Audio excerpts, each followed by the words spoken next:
here's the map. The 6th edition had the 5 process groups, but the 7th edition has the principles. We've already looked at the principles. Be a good steward, get the team to synergize, collaborate with stakeholders, add value. If it's no value, don't do it. Think systemically, always see the big picture. Be a great leader, make the tough decisions, influence all the way positively, tailor according to your project, think about fitness for use, conforming to requirements and customer satisfaction, and Kaizen in quality. Break down the project into smaller pieces and manage complexity as you need to.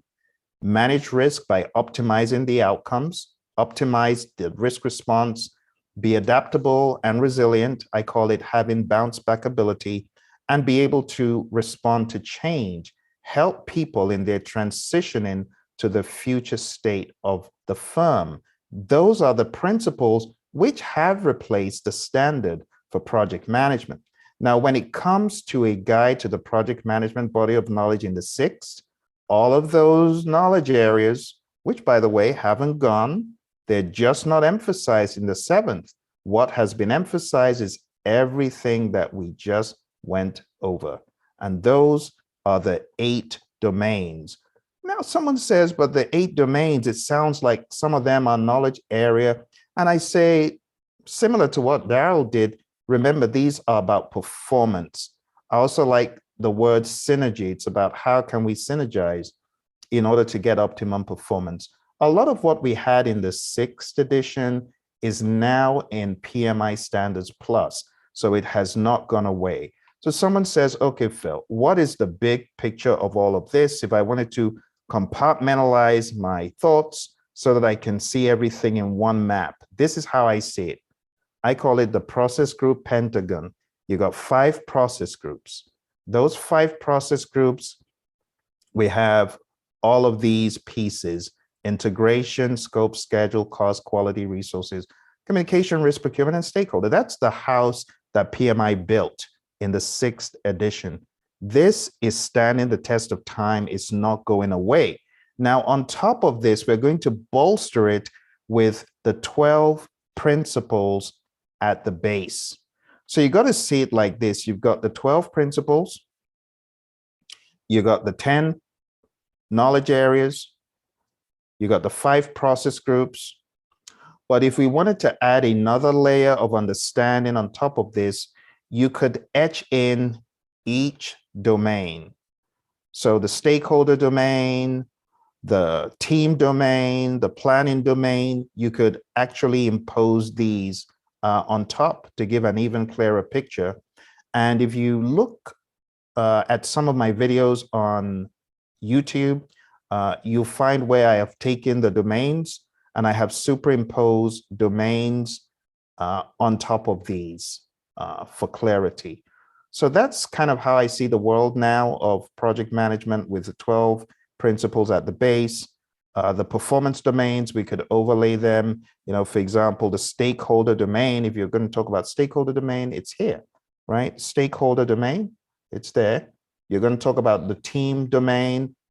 Team domain is here, pretty much on top of the resources. If you're going to talk about planning domain, it's the entire planning process group in my mind, right? If you're going to talk about delivery performance domain falls here. It also falls here a little bit. You're going to talk about uncertainty domain. It falls there, and so on and so forth. You can talk about the measurement domain as being somewhere in the outskirts of monitoring and controlling, because that's where you actually do the measurements. And you can think of it as also touching a little bit of planning. So however you want to slice or dice it, project management hasn't changed, but the mindset has. We're now more aware of what we need to do to get to optimum performance.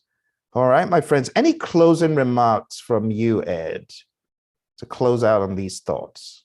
You know, Phil, first of all, I'd like to thank you for taking the time to show us this information, especially to the audience here, because of the shift, especially with regards to CAPM being changed on the 25th of July. We want to be cognizant and get ahead. And so getting ahead is being proactive. And what does proactive look like to me is planning and then following the path. So thank you for being committed to your craft field and not just interested. Oh, thank you, Ed. Daryl, any final thoughts? Phil, I share the same as what Ed was talking about. Also, I wanted to also influence EVM, and I can always tell that EVM is instilled in project managers because as far as what you're projecting, the Pentagon, if you go back and look at the history of the EVM was pioneered by the Air Force. So, I do thank you for what you're doing, as a PM, and by nature, you drew that out, just to show, everybody out there that EVM is behind the scenes when it comes to PMP. Absolutely. Well, thank you very much, gents. And for those who don't know, both Daryl and Ed have channels on YouTube. We're going to put links to their channels below this video or to the side or above, wherever you find this posted. And I want you to check out their channels. And I want you to engage with them as you may be able to locate them on LinkedIn. And they're both professionals. They're both leaders who mentor, train, and coach others. They don't just talk the talk, they walk the walk. They get involved and they do stuff to help other people. So once again, thank you very much, gents. Influence, IPM, and Conscious Agility are the channels you want to look out for. I'm going to put them below. And if you've got any questions, make sure you reach out to them. Thank you very much. And I'll see you in another episode.